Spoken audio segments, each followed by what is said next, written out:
ഭാരത കത്തോലിക്ക സഭയുടെ മെത്രാൻ സമിതിയുടെ അധ്യക്ഷൻ, KCBCയുടെ അധ്യക്ഷൻ, മലങ്കര കത്തോലിക്ക സഭയുടെ മേജർ ആർച്ച് ബിഷപ്പ്, കർദിനാൾ എന്നീ നിലകളിൽ സഭാ ശുശ്രൂഷകളിലും പ്രധാനമന്ത്രി അധ്യക്ഷനായിട്ടുള്ള നാഷണൽ ഇൻ്റഗ്രേഷൻ കൗൺസിൽ അംഗം എന്ന നിലയിൽ സാമൂഹ്യ രാഷ്ട്രീയ മണ്ഡലങ്ങളിലും ധീരമായ നേതൃത്വം നൽകി പ്രവർത്തിച്ചുകൊണ്ടിരിക്കുന്ന നമുക്ക് ഏവർക്കും സുപരിചിതനായ അഭിവന്ദ്യ ബസേലിയോസ് ക്ലിമീസ് കാതോലിക്ക ബാവയാണ് ഇന്ന് നമ്മോടൊപ്പം ഇടയ ശബ്ദത്തിലുള്ളത്. ഏറ്റവും സ്നേഹത്തോടെ പിതാവിനെ ഈ പരിപാടിയിലേക്ക് സ്വാഗതം ചെയ്യുന്നു.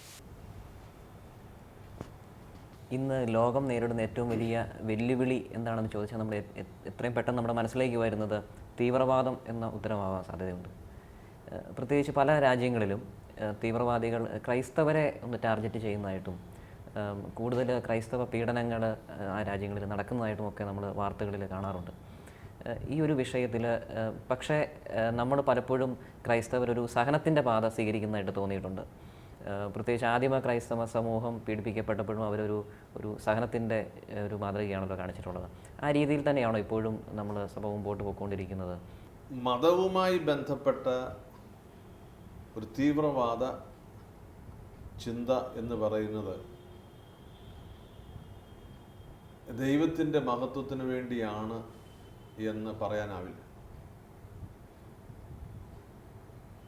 അതായത് മറ്റുള്ളവരെല്ലാം തോൽക്കേണ്ടുന്നവരും മറ്റുള്ളവരെല്ലാം നമുക്ക് അധീനപ്പെടേണ്ടവരും എതിർത്താൽ ഇല്ലായ്മ ചെയ്യപ്പെടേണ്ടവരുമാണ് എന്ന് വിശ്വസിക്കുന്ന മതം അങ്ങനെ ഒന്നുണ്ടോ എന്ന് എനിക്ക് അറിഞ്ഞുകൂടാ.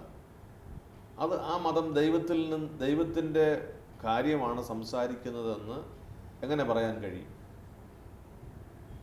മറ്റുള്ളവൻ്റെ ജീവൻ്റെ മേൽ കൈ ചൂണ്ടുന്നത് പോലും, സഹോദരനെ ഭോഷ എന്ന് വിളിക്കുന്നതിന് പോലും നാം കണക്ക് കൊടുക്കേണ്ടി വരുമെന്ന് ദൈവവചനം പറയുമ്പോൾ നമ്മളെങ്ങനെയാണ് അങ്ങനെയുള്ള തീവ്രവാദ സംസാരവും പ്രവൃത്തിയും എങ്ങനെയാണ് പ്രോത്സാഹിപ്പിക്കുകയും കാണുകയും ചെയ്യുക? സാധ്യമല്ല. അത് ദൈവവുമായി ബന്ധപ്പെട്ടതാണ് എന്ന് വിശ്വസിക്കാനാവില്ല. ക്രിസ്തീയ ഭാഷ്യപ്രകാരം അങ്ങനെ ഒരു ദൈവവിശ്വാസം ഇല്ല.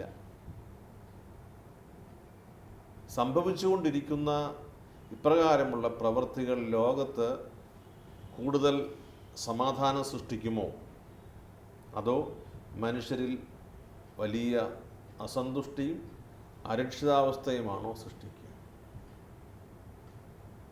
യാത്ര ചെയ്യാൻ ഭയപ്പെടുന്നു, പൊതുസ്ഥലത്ത് ഒരുമിച്ച് കൂടാൻ ഭയപ്പെടുന്നു, പൊതുവാഹനങ്ങളിൽ യാത്ര ചെയ്യാൻ ഭയപ്പെടുന്നു, ആളുകൾ കൂടുന്ന സ്ഥലങ്ങളിൽ അവിടെ പോയി ആ കൂട്ടത്തിൽ നിൽക്കുന്നതിന് ഭയപ്പെടുന്നു.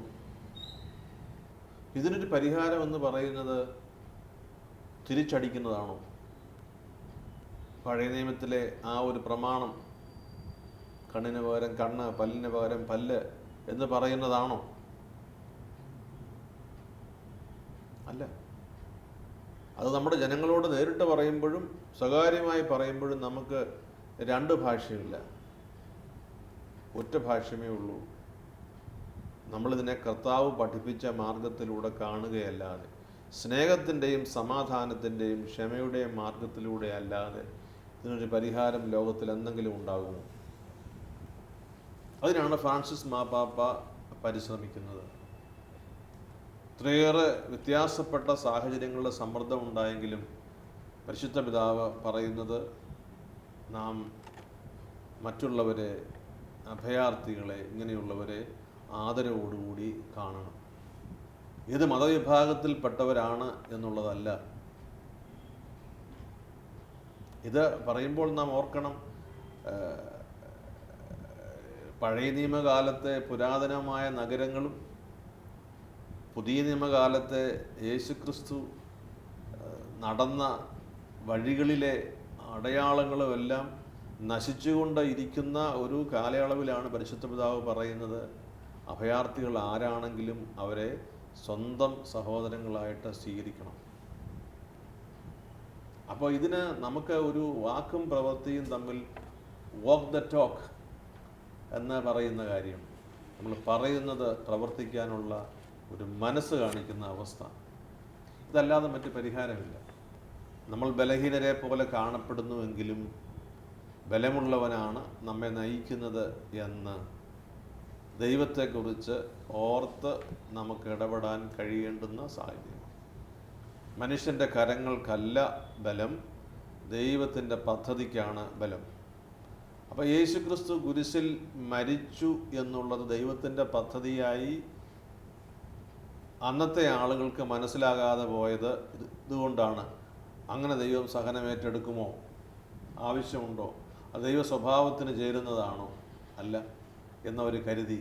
എന്നാൽ ദൈവം മരിച്ചവരിൽ നിന്ന് യേശു ക്രിസ്തുവിനെ ഉയർപ്പിച്ചു എന്നുള്ളത് കൂടി വിശ്വസിക്കുന്നവർക്കാണ് സഹനത്തിൻ്റെ മുൻപിലും മഹത്വത്തിൻ്റെ ദിനങ്ങളെക്കുറിച്ച് ഓർക്കാൻ കഴിയുന്നത്. അതുകൊണ്ട് നമുക്ക് ഉണ്ടാകുന്ന ചില വേദനകൾ, പ്രയാസങ്ങൾ, ക്ലേശങ്ങൾ ഒക്കെ അതിൽ തന്നെ അവസാനിക്കുന്നതല്ല. അത് ദൈവത്തിൻ്റെ പദ്ധതി പ്രകാരം നാം മഹത്വത്തെ കാണേണ്ടുന്നതിന് മുൻപുള്ള അടയാളങ്ങളാണ് എന്ന് വിശ്വാസത്തോടു കൂടി പറയാൻ ക്രൈസ്തവർക്ക് കഴിയണം. അതുകൊണ്ടാണ് നമുക്ക് ഈ വിഷയത്തെ സമാധാനപരമായി കാണുന്നതിനും അവധാനതയോടുകൂടി ഈ വിഷയം പ്രാർത്ഥിച്ച് സമർപ്പിക്കുന്നതിനും ക്ഷമയോടുകൂടി എല്ലാവരുമായി ഇടപെട്ട് പോകുന്നതിനും നമുക്ക് കഴിയുന്നത്. പിതാവേ, നമ്മൾ മാധ്യമങ്ങളെക്കുറിച്ച് ധാരാളം ചർച്ച ചെയ്യാറുണ്ടല്ലോ. മാധ്യമ സ്വാതന്ത്ര്യത്തെക്കുറിച്ച്, മാധ്യമങ്ങൾ സമൂഹത്തിൽ വഹിക്കുന്ന പങ്കിനെക്കുറിച്ച്. പക്ഷേ പലപ്പോഴും മാധ്യമങ്ങൾ അതിൻ്റെ മാധ്യമധർമ്മത്തിൻ്റെ ഒരു അതിര് വിട്ട് പോകുന്നതായിട്ട് പലപ്പോഴും തോന്നാറുണ്ട്. പ്രത്യേകിച്ച് അവർ അനാവശ്യമായിട്ടുള്ള രാഷ്ട്രീയ വിവാദങ്ങൾ സൃഷ്ടിക്കുന്നു. വർഗീയപരമായിട്ടുള്ള ചില പരാമർശങ്ങളെ ഹൈലൈറ്റ് ചെയ്ത് സമൂഹത്തിൽ പ്രശ്നങ്ങൾ സൃഷ്ടിക്കാൻ ശ്രമിക്കുന്നു. അത്തരത്തിൽ മാധ്യമങ്ങൾ അതിൻ്റെ ധർമ്മത്തിൽ നിന്ന് പുറകോട്ട് പോകുന്നതായിട്ട് പിതാവിന് അങ്ങനെ ഫീൽ ചെയ്യാറുണ്ടോ?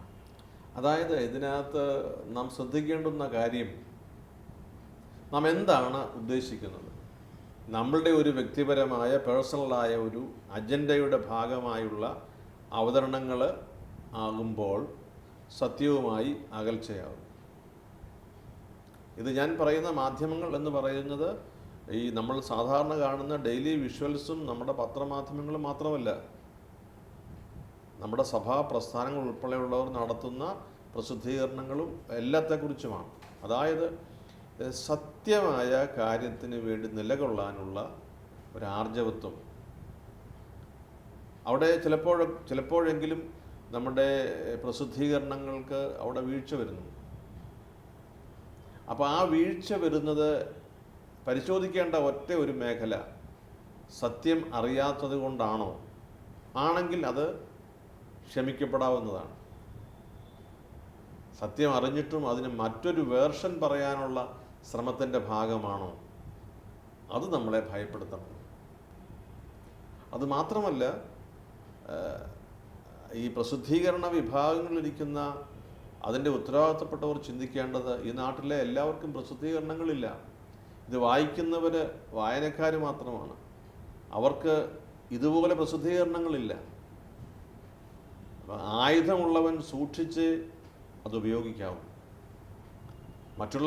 മറ്റുള്ളവർക്ക് അനേകായിരങ്ങൾക്ക് സത്യം പറഞ്ഞു കൊടുക്കാൻ ഉത്തരവാദിത്തപ്പെട്ടിരിക്കുന്ന ആളുകൾ അതിനെ ബഹുമാനത്തോടും ആദരവോടും ഭയത്തോടും കൂടിയാണ് കൈകാര്യം ചെയ്യുന്നത്.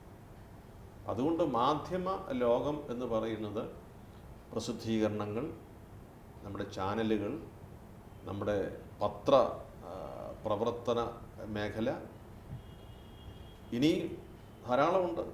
ഇപ്പോൾ ഇലക്ട്രോണിക് മീഡിയകളുണ്ട്.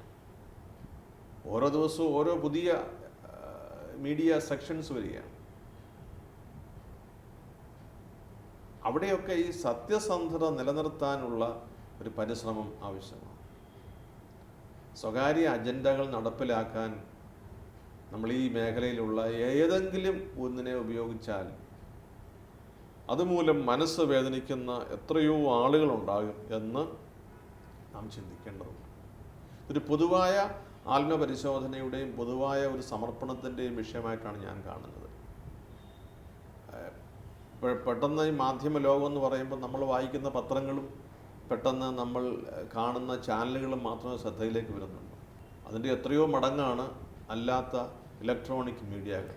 സോഷ്യൽ മീഡിയ ഉൾപ്പെടെയുള്ളവർ, അതായത് ഇത് ആദ്യം പറയുന്ന ആളിനെ അനുകൂലിക്കുകയോ പ്രതികൂലിക്കുകയോ,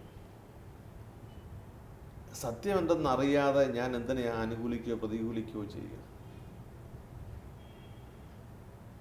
ഒരാളുടെ പേരിൽ വരുന്ന പ്രസ്താവന അദ്ദേഹം അറിഞ്ഞിട്ടുകൂടിയില്ല എങ്കിൽ അതറിയുമ്പോൾ തിരുത്താനുള്ള ഒരു ആർജവത്വം,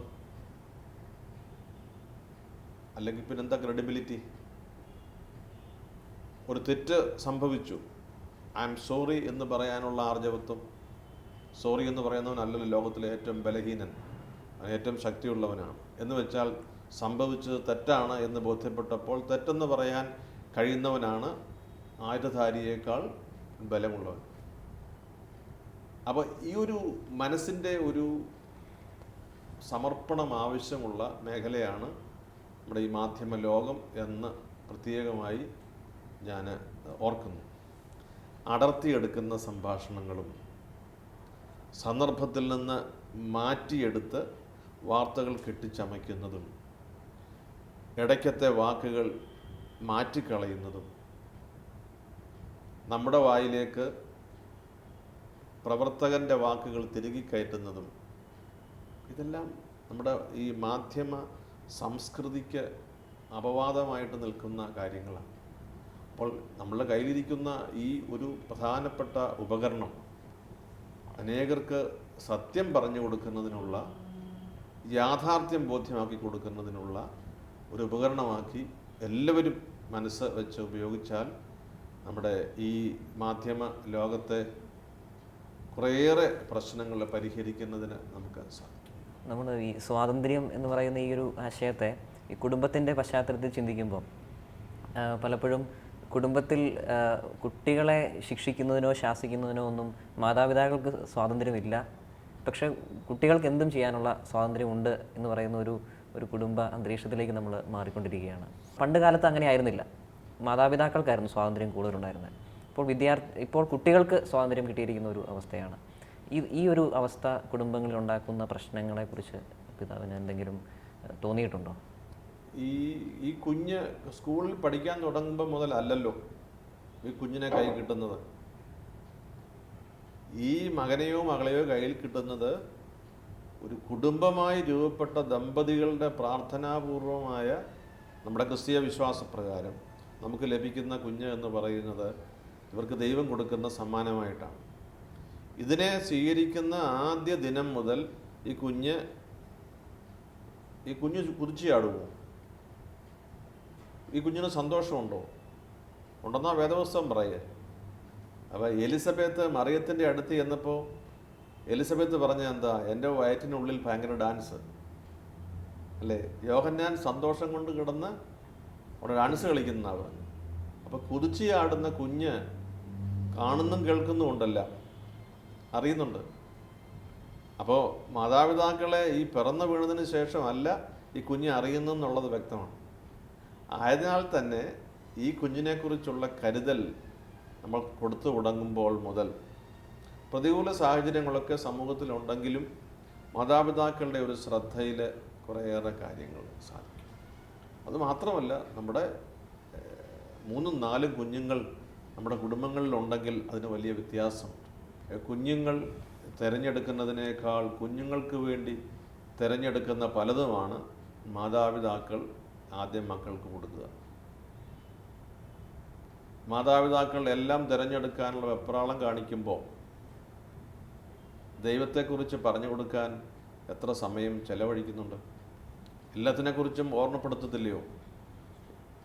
പഠിക്കാൻ പോകുന്ന മറ്റ് സ്ഥലങ്ങളിലേക്ക് പഠിക്കാൻ പോകുന്ന കുഞ്ഞുങ്ങളോട് എന്തെല്ലാം ഉപദേശിച്ചു കൊടുക്കും അമ്മയും അപ്പനും? വണ്ടിയെ കയറുന്നതിന് മുൻപ് ചെവിയിൽ മോനെ മോളെ നീ ദൈവത്തെ മറക്കരുത് കേട്ടോ എന്ന് പറഞ്ഞു വിടാൻ ഓർക്കുന്ന എത്ര മാതാപിതാക്കൾ? നാം ഇതിനെ ഗൗരവമായും സമഗ്രമായിട്ടും കാണേണ്ടതുണ്ട്. അതുകൊണ്ട് മക്കൾ ഇന്ന് അനുസരിക്കുന്നില്ല എന്ന് പറഞ്ഞ് നമ്മൾ വേദനിക്കുമ്പോൾ ആ കുഞ്ഞുനാൾ മുതലുള്ള ഉദരത്തിൽ ശിശു കുതിച്ചു ചാടി എന്ന് പറയുന്ന കാലം മുതലുള്ള ഒരു പ്രിപ്പറേഷൻ കുടുംബത്തിന് വേണ്ടി ഉണ്ടാകണം. അത് കുടുംബമായിട്ട് തന്നെ കാണാനായിട്ട് സാധിക്കണം. അതുകൊണ്ട് 3ഉം 4ഉം മക്കളുള്ള കുടുംബങ്ങളിൽ ഈ വിഷയങ്ങൾ കുറച്ചുകൂടി വേഗത്തിലും ആയാസരഹിതമായിട്ടുമൊക്കെ കൈകാര്യം ചെയ്യുന്നതിന് സാധിക്കുമെന്ന് തന്നെയാണ് എൻ്റെ വിലയിരുത്തൽ. പിതാവ് സഭാഐക്യ ദർശനത്തിൻ്റെ വക്താവായിട്ടാണ് പൊതുവെ അറിയപ്പെടുന്നത്. സഭകൾ തമ്മിലുള്ള ഐക്യത്തിന് വേണ്ടിയുള്ള പ്രവർത്തനങ്ങളിൽ മുമ്പോട്ട് പോകുമ്പോൾ അതിൻ്റെ ഒരു പുരോഗതി പിതാവ് എങ്ങനെയാണ് വിലയിരുത്തുന്നത്? ഈ സഭകളുടെ ഐക്യം നമ്മളുടെ ഒരു കർത്താവിൻ്റെ പ്രാർത്ഥന, പിതാവെ ഞാനും അങ്ങ് ഒന്നായിരിക്കുന്നത് പോലെ ഇവരും തമ്മിൽ ഒന്നാകണമെന്നുള്ള പ്രാർത്ഥനയുടെ അനന്തരമായ വളർച്ചയും ഫലവുമാണ് നമ്മുടെ സഭകളെല്ലാം ഒരു കൂട്ടായ്മയുടെ ഊഷ്മളത അനുഭവിക്കുക. ഈ സഭയുടെ കൂട്ടായ്മ എന്ന് പറയുന്നത് പല തലങ്ങളിലുണ്ട്. നമ്മളെ കത്തോലിക്ക വിശ്വാസപ്രകാരം വിശുദ്ധ കുർബാന ഒരുമിച്ച് അർപ്പിക്കാനും അനുഭവിക്കാനും കഴിയുന്ന ഏറ്റവും വലിയ തലമാണ് സഭാഐക്യത്തിൻ്റെ ഏറ്റവും ഉന്നതമായ തലം. അത് നമ്മുടെ ഏറ്റവും ഒടുവിൽ നടക്കുന്ന ഒരു കാര്യമാണ്. വിശ്വാസപരമായ വിഷയങ്ങളിലുള്ള ഐക്യം, ഒന്നിച്ച് പ്രവർത്തിക്കാനുള്ള സാഹചര്യം, കുദാശകൾ പങ്കിടുന്നതിനുള്ള ഒരു അവസരം, സാഹചര്യം ഉണ്ടാക്കുന്നത്, സഭാധ്യക്ഷന്മാർ ഒരുമിച്ച് കൂടി സംയുക്തമായി വിശ്വാസ സമൂഹത്തെ അഭിസംബോധന ചെയ്യുന്നത്, ഏറ്റവും ഒടുവിലായി ഒരുമിച്ച് വിശുദ്ധ കുർബാന അർപ്പിക്കാനും അനുഭവിക്കാനും കഴിയുന്ന, അതുകൊണ്ടാണ് ഉയർത്തി പിടിച്ചിരിക്കുന്ന കാസ ഈ ഐക്യത്തിൻ്റെ അടയാളമായിട്ട് നമ്മൾ കാണുന്നത്. അപ്പോൾ ഇതിൻ്റെ പല തലങ്ങളിലാണ് ഇപ്പോൾ ക്രൈസ്തവ സമൂഹം നിൽക്കുക. വളർച്ചയുണ്ടാകുന്നുണ്ടോ എന്നുള്ളത് നമ്മൾ ഈ തലങ്ങളെ പരിശോധിക്കുമ്പോഴാണ് തീർച്ചയായിട്ടും ഉണ്ടാകുന്നുണ്ട്. നമ്മൾ ഉദ്ദേശിക്കുന്ന വേഗതയിൽ ഉണ്ടാകുന്നുണ്ടോ? ഉണ്ടാകുന്നില്ല, അത് സത്യമാണ്. പക്ഷേ വളർച്ചയുണ്ടാകുന്നുണ്ട് എന്ന കാര്യത്തിൽ ഒരു സംശയവുമില്ല. അതേക്കുറിച്ച് നമ്മൾ തീവ്രമായ ആഗ്രഹമുള്ളവരായതുകൊണ്ട് നമ്മൾ ഉദ്ദേശിക്കുന്നത് പോലെ ഒരുമിച്ച് ഈ കാസ ഉയർത്താൻ സാധിക്കുന്നില്ലല്ലോ എന്നുള്ള ഒരു ചിന്തയാണ് പലപ്പോഴും നിരാശയായിട്ട് പലരും പറയാറുള്ളത്. വിട്ടുവീഴ്ചയുള്ള യേശുക്രിസ്തുവിനെ പ്രതി ഐക്യപ്പെടുന്നതിന് ഏത് ത്യാഗവും ചെയ്യുന്നതിനുള്ള മനസ്സാണ് ഇതിന് ഏറ്റവും പ്രധാനപ്പെട്ടത്. നമ്മുടെ അധികാരമല്ല ഐക്യത്തെ നിർണ്ണയിക്കുന്നത്. യേശുക്രിസ്തുവിൻ്റെ സഭ, തിരുസഭ എന്ന പേരിൽ നമുക്ക് ത്യാഗം ചെയ്യാൻ മനസ്സുണ്ട് എന്ന് കർത്താവിനോടും കർത്താവിൻ്റെ ജനത്തോടും പറയാൻ കഴിയുന്ന ഒരു ആത്മസ്ഥിതിയാണ് ഈ ഐക്യത്തിൻ്റെ അളവുകോൽ. അതിന് സഭാ മേലധ്യക്ഷന്മാർ, സഭാ ശുശ്രൂഷകർ, സഭാ മക്കൾ ഘട്ടം ഘട്ടമായി കാലദേശത്തിന് അനുസൃതമായിട്ട് മുൻപോട്ട് വരുമ്പോൾ ഈ ഐക്യം സംഭവിച്ചുകൊണ്ട് ഇരിക്കുകയാണ്. ഇറ്റ് വിൽ ഹാപ്പൻ എന്നല്ല, ഇറ്റ് ഈസ് ഹാപ്പനിങ്. സംഭവിക്കും എന്നല്ല, സംഭവിച്ചു കൊണ്ടിരിക്കുന്നു. ഐക്യത്തിലേക്ക് വളർന്നുകൊണ്ടിരിക്കുന്നു. വളരെ മനോഹരമായ ഒരു തലക്കെട്ടുള്ള ഒരു പുസ്തകമുണ്ട്, ഗ്രോത്ത് ഇൻ കമ്മ്യൂണിയൻ, കൂട്ടായ്മയിലേക്കുള്ള വളർച്ച. അതാണ് ഇപ്പോൾ സംഭവിക്കുന്നത്. ഇതെല്ലാം നമുക്ക് ആത്മാവിനോട് ചേർന്ന് നിന്ന് പ്രവർത്തിച്ച് കർത്താവിന് ഇഷ്ടപ്പെട്ട സമയത്ത്, സ്വീകാര്യമായ സമയത്ത് സംഭവിക്കാനുള്ള കൂടുതൽ ഒരുക്കം, കൂടുതൽ ത്യാഗം ഞാൻ ഉൾപ്പെടുന്ന സഭാ മേലധ്യക്ഷന്മാർ കാണിക്കണം എന്നുള്ളതാണ് ഈ കാലഘട്ടത്തിൻ്റെ ഏറ്റവും വലിയ ആവശ്യം. സൺഡേ ശാലോമും ശാലോം ടി വിയും ഒക്കെ സഭാഐക്യത്തിന് ഉതകുന്ന തരത്തിലുള്ള പ്രചോദനം നൽകുന്ന പരിപാടികളുമായിട്ടാണല്ലോ മുൻപോട്ട് പോകുന്നത്. ശാലോം മിനിസ്ട്രിയുടെ പേട്രൺ എന്ന നിലയിൽ ഇതിൻ്റെ പ്രവർത്തനങ്ങളെ പിതാവ് എങ്ങനെയാണ് വിലയിരുത്തുന്നത്? ശാലോം ലോകത്തിന് ദൈവത്തിൻ്റെ ഒരു വരദാനമാണ്. അതുകൊണ്ടാണ് ഞാനിതിൻ്റെ പേറ്റൺഷിപ്പ് ഏറ്റെടുത്തത്. ശാലോം അതിൻ്റെ ശുശ്രൂഷകൾ അത് ദൈവികമായി ആത്മീയ ചൈതന്യത്തോടു കൂടി ചെയ്യുന്നു. ലോകത്തിലെ ഏറ്റവും മികച്ച ഒരു മാധ്യമ ശുശ്രൂഷ ശാലോമാണോ എന്ന് ചോദിച്ചാൽ എനിക്കറിഞ്ഞുകൂടാ. പക്ഷേ ഞാൻ അറിയുന്ന മാധ്യമ ശുശ്രൂഷകളിൽ ആത്മീയ ശുശ്രൂഷ ഏറ്റവും മികച്ച രീതിയിൽ ചെയ്യുന്ന ഒരു ശുശ്രൂഷയാണ് ശാലോമെന്ന് എനിക്ക് പറയാൻ കഴിയും.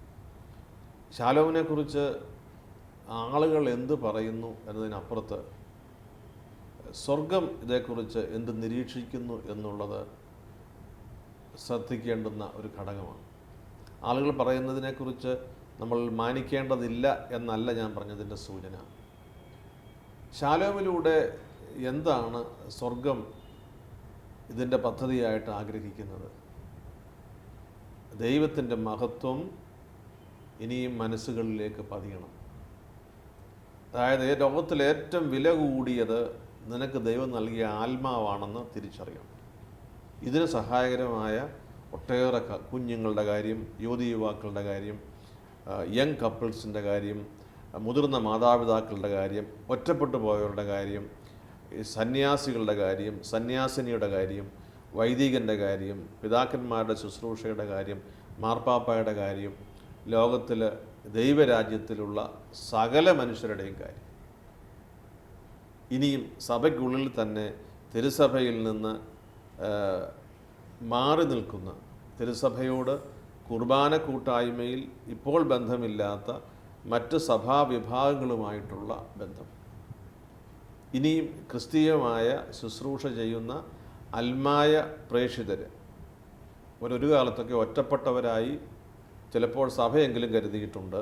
എന്നാൽ അവരെയൊക്കെ ഇതിൻ്റെ ഒരു മെയിൻ സ്ട്രീമിൽ കൊണ്ടുവരുന്നതിന് ശാലോം എടുക്കുന്ന ഒരു ആത്മീയമായിട്ടുള്ള ഒരു ഔത്സുക്യം, ഒരു ചൈതന്യം, ഇതൊക്കെ ശാലോമിനെ വ്യത്യസ്തമാക്കുക. ഇതുകൊണ്ടാണ് ശാലോമിൻ്റെ പ്രതിസന്ധിയുടെ ഘട്ടങ്ങളിലും പരിശുദ്ധാത്മാവ് ശാലോമിനെ മുൻപോട്ട് നയിക്കുന്നത്. എനിക്കതേക്കുറിച്ച് ബോധ്യമുണ്ട്. ശാലോമിനെക്കുറിച്ച് ആരെങ്കിലും എന്തെങ്കിലും ആരോപണം പറയുമ്പോൾ ഇതിനു വേണ്ടി പ്രാർത്ഥിക്കുന്ന അനേകായിരങ്ങളുണ്ട് എന്നുള്ളതാണ് ശാലോമിൻ്റെ ഒരു ബലം. ശാലോമിൻ്റെ ബലം ശാലോം ടൈംസിൻ്റെ ആദ്യത്തെ താള് മറിക്കുമ്പോൾ കാണുന്ന തിളക്കമുള്ള ആ ഒരു പേപ്പറല്ല, അല്ലെങ്കിൽ ശാലോമിൻ്റെ TV-യുടെ ഏറ്റവും മനോഹരമായിട്ടുള്ള ആകർഷണീയമായ അതിൻ്റെ ഒരു അപ്പിയറൻസ് അല്ല.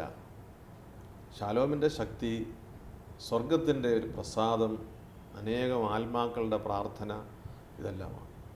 അതിപ്പോഴും ശാലോമിനെ മുൻപോട്ട് കൊണ്ടുപോകുന്നുണ്ട്. അതുകൊണ്ട് അങ്ങനെയുള്ള ഒരു ശുശ്രൂഷയുടെ ഒരു ഉത്തരവാദിത്വത്തിൽ രക്ഷാധികാരിയായി പ്രവർത്തിക്കാൻ കഴിയുന്നത് ഒരു ആത്മീയമായ അനുഗ്രഹമായിട്ട് ഞാൻ കരുതുന്നു. ഞാനൊരിക്കലൊരു വീട്ടിൽ ചെന്നപ്പോൾ, എൻ്റെ ഒരു ബന്ധു വീടാണ്, കത്തോലിക്കാ സഭയുടെ വിഭാഗത്തിൽ പെടുന്നവരല്ല. ഞാൻ ചെന്നപ്പം ശാലോം TV കണ്ടുകൊണ്ടിരിക്കുകയാണ്. പറഞ്ഞു, ഇതില്ലായിരുന്നെങ്കിൽ എൻ്റെ ജീവിതം കഷ്ടമായി പോയേനെ. ഞാനിപ്പോൾ ഈ പറയുന്നത് എൻ്റെ ആ ഒരു ബന്ധുക്കാരി കേട്ടുകൊണ്ടിരിക്കുകയായിരിക്കാം.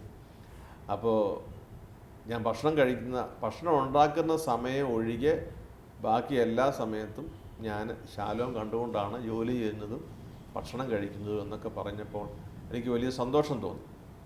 കാരണം അത്രയേറെ ഒരു ബന്ധം ഈ ശുശ്രൂഷയോട് പുലർത്തുന്ന അനേകായിരം ആത്മാക്കൾ ലോകത്തിൻ്റെ പല ഭാഗത്തുണ്ട്. പല സ്ഥലങ്ങളിലും വെച്ച് അവരെ കാണുന്നുണ്ട്. മാത്രമല്ല, ഇപ്പോൾ കത്തോലിക്കാ സഭയുടെ ആസ്ഥാന കേന്ദ്രത്തിൽ നിന്ന്, വത്തിക്കാനിൽ നിന്ന് തന്നെ ശാലോമിന് സഭയുടെ ഔദ്യോഗികമായിട്ടുള്ള ശുശ്രൂഷകൾ ടെലിവൈസ് ചെയ്യുന്നതിനൊക്കെയുള്ള ഒരു സ്വാതന്ത്ര്യവും അവകാശവും ഉണ്ട്. ശാലോം അതിൻ്റെ ആത്മീയ ശുശ്രൂഷ ഏറ്റവും ഭംഗിയായിട്ട് മുൻപോട്ട് കൊണ്ടുപോകാൻ മേൽപ്പറഞ്ഞ ഈ ആയിരക്കണക്കിന് ആത്മാക്കളോട് ചേർന്ന് ഞാനും പ്രാർത്ഥിക്കുന്നു. ശാലോമിൻ്റെ ശുശ്രൂഷയെ സ്വർഗം ഇനിയും അനേകരിലേക്ക് സുവിശേഷത്തിൻ്റെ സുഗന്ധമായും ആത്മീയ ശുശ്രൂഷയുടെ ഒലിവ് ഏന്തുന്ന പ്രാവിൻ കുഞ്ഞായും സംരക്ഷിക്കട്ടെ എന്നാണ് എൻ്റെ പ്രാർത്ഥന. പരിശുദ്ധ പിതാവ് ഫ്രാൻസിസ് മാർപ്പാപ്പ കാരുണ്യ വർഷമായിട്ട് പ്രഖ്യാപിച്ച വർഷമാണല്ലോ ഇത്. ഈ വർഷത്തിൽ നമ്മൾ ചെയ്യേണ്ടതായിട്ടുള്ള കുറേ കാര്യങ്ങൾ പിതാവ് നിർദ്ദേശിക്കുകയും ചില ലക്ഷ്യങ്ങൾ നമ്മുടെ മുമ്പിലേക്ക് വെക്കുകയും ഒക്കെ ചെയ്തിട്ടുണ്ട്. അതിൽ മുമ്പോട്ട് പോകാനായിട്ട്, എത്രമാത്രം മുമ്പോട്ട് പോകാനായിട്ട് നമ്മുടെ ഭാരതത്തിലെ സഭയ്ക്ക് സാധിച്ചിട്ടുണ്ട്? ഈ കരുണയുടെ വർഷം അസാധാരണമായൊരു ജൂബിലി വർഷം. നമ്മളതിൽ ഒരു പ്രധാനപ്പെട്ട ആ കരുണയുടെ ചിത്രത്തിൽ കാണുന്നത് Jesus I trust in you, യേശുവെ ഞാൻ അങ്ങിൽ അഭയപ്പെടുന്നു. ഇതാണ് നമ്മളുടെ ഒരു പ്രധാനപ്പെട്ട ഒരു ചിന്തയായിട്ട് പരിശുദ്ധ പിതാവ് നൽകിയത്. അതായത് യേശുവിൽ അഭയപ്പെടുമ്പോൾ യേശു നമുക്ക് അഭയം തരുന്നത് പോലെ മറ്റുള്ളവരെ അഭയം കൊടുത്ത് സംരക്ഷിക്കുന്നതിന് ഒരാത്മാവിന് കഴിയണം. അധ്വാനിക്കുന്നവരും ഭാരം വഹിക്കുന്നവരുമായ നിങ്ങൾ എൻ്റെ അടുക്കൽ വരുവിൻ, ഞാൻ നിങ്ങളെ ആശ്വസിപ്പിക്കാമെന്ന് കർത്താവ് അരുളി ചെയ്തത് തന്നെ. നമുക്കുള്ളൊരു ആശ്വാസ വാക്ക് എന്നതിനപ്പുറത്ത് ആ സംരക്ഷണം നമുക്ക് ലഭിക്കുന്നതനുസരിച്ച് മറ്റുള്ളവർക്ക് അത് കൊടുക്കാൻ നമുക്കുള്ള പ്രേരണയും കൂടിയാണ്, കൽപ്പനയും കൂടിയാണ്, അല്ലേ?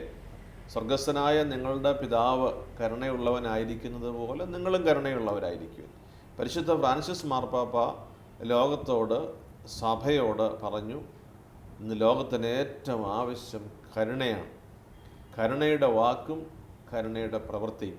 ഇത് പരിശുദ്ധ പിതാവ് വളരെ സമ്യക്കായി അദ്ദേഹത്തിൻ്റെ ജീവിതത്തിൽ അത് ഒരുമിച്ച് ചേർത്ത് വച്ചിരിക്കുന്നു. കരുണയുടെ വാക്കും കരുണയുടെ പ്രവൃത്തിയും. സൂചനാപരമായ ഒട്ടേറെ കാര്യങ്ങൾ പരിശുദ്ധ പിതാവ് നമുക്ക് അടയാളമായിട്ട് നൽകിയിട്ടുണ്ട്. ഭാരതത്തിലെ സഭയും കേരളത്തിലെ സഭയും എന്ന് വെച്ചാൽ നമ്മുടെ കുടുംബങ്ങൾ, അതാണ് അതിൻ്റെ പൊതുവ്യാഖ്യാനം. നമ്മുടെ സഭാ മക്കൾ ഈ കാര്യത്തിൽ നൽകുന്ന വലിയ ഒരു പ്രചോദനാത്മകമായ നേതൃത്വം വളരെ വലുതാണ്. ഒട്ടേറെ കാര്യങ്ങൾ നമുക്ക് അറിയാൻ കഴിയുന്നില്ല, അറിയാൻ ഈ ചെയ്യുന്ന ആളുകൾ ആഗ്രഹിക്കുന്നില്ല. അവരെ വളരെ രഹസ്യമായി നന്മയുടെ പ്രവൃത്തികൾ ചെയ്യുന്നു. ഇനി സഭയുടെ കാരുണ്യ പ്രവൃത്തികൾക്ക് ഈ അടുത്ത കാലത്ത് വന്നിട്ടുള്ള ഒരു വലിയ വളർച്ച എന്ന് വെച്ചാൽ ഈ കാരുണ്യ പ്രവൃത്തികൾ നാം ചെയ്യേണ്ടുന്ന കർത്തവ്യമാണെന്നുള്ള ഒരു ഉൾവിളി. അതാണ് കരുണയുടെ വർഷത്തിൽ പരിശുദ്ധ പിതാവ് നൽകിയതിൻ്റെ ഒരു പോസിറ്റീവായിട്ടുള്ള, ഗുണപരമായിട്ടുള്ള ഒരു വളർച്ച. അപ്പോൾ ഈ വിഷയങ്ങളിൽ കേരളത്തിൽ തന്നെ നമ്മളുടെ എത്രയോ ആളുകളെ സംരക്ഷിക്കുന്നതിനുള്ള പദ്ധതികൾ ഉള്ളതെല്ലാം നേർച്ചയായി നൽകിയ സുവിശേഷത്തിലെ ദേവാലയത്തിൽ വന്ന വിധവയെക്കുറിച്ച് പറയുന്നത് പോലെ അനേകം ആളുകൾ ഇന്ന് അവരുടെ സ്വത്തിൻ്റെ ഒരംശം എന്നുള്ളതല്ല, നാം വിചാരിക്കുന്നതിനേക്കാൾ കൂടുതൽ പാവപ്പെട്ട ആളുകൾക്ക് വേണ്ടി അത് മാറ്റിവെക്കുകയും അത് വളരെ ജീവിതത്തിൻ്റെ അവിഭാജ്യമായ ശുശ്രൂഷയാണെന്ന് വിശ്വസിക്കുകയും ചെയ്യുന്നവരുണ്ട്. അപ്പോൾ പരിശുദ്ധ മാർപ്പാപ്പ തിരുമേനി കരുണയുടെ വർഷം പ്രഖ്യാപിച്ചത് വഴി എന്ത് മാറ്റമാണ് വന്നതെന്ന് ചോദിച്ചാൽ, ഇവിടെ കുറച്ച് പ്രവർത്തനങ്ങൾ നടന്നു എന്നതിനേക്കാൾ അനേകരുടെ മനസ്സിൽ ഈ കരുണയെക്കുറിച്ചുള്ള ഗുണപരമായ വലിയ ആത്മീയ മാറ്റം ഉണ്ടായിട്ടുണ്ട്. അതായിരിക്കും ഒരുപക്ഷെ ഈ ലോകത്തിൽ പരിശുദ്ധ പിതാവിൻ്റെ ശുശ്രൂഷയിലൂടെ ലഭിച്ച വലിയ നന്മയും സംഭാവനയും. അപ്പോൾ നമ്മുടെ എല്ലാ തലങ്ങളിലും കരുണയുടെ വർഷത്തിൻ്റെ ഒരു വലിയ വളർച്ച ഉണ്ടായിട്ടുണ്ട് എന്ന് സന്തോഷത്തോടുകൂടി നമ്മുടെ എല്ലാ മേഖലകളെയും കാണാൻ കഴിയുന്ന ഒരു വ്യക്തി എന്ന നിലയ്ക്ക് പറയാനായിട്ട് കഴിയും. ഇത് തൃപ്തികരമായി മുഴുവൻ പൂർത്തിയായോ എന്ന് ചോദിച്ചാൽ നാം ഇനിയും ഏറെ ദൂരം മുൻപോട്ട് പോകേണ്ടതുണ്ട് എന്നതുകൂടി ഞാൻ കൂട്ടിച്ചു. ഷാലോം ടി വി പ്രേക്ഷകർക്ക് വേണ്ടി പിതാവിന് എല്ലാ പ്രാർത്ഥനകളും ആശംസകളും അറിയിക്കുന്നു. ഞങ്ങൾക്ക് വേണ്ടി വിലയേറിയ സമയം മാറ്റിവെച്ചതിന് നന്ദി.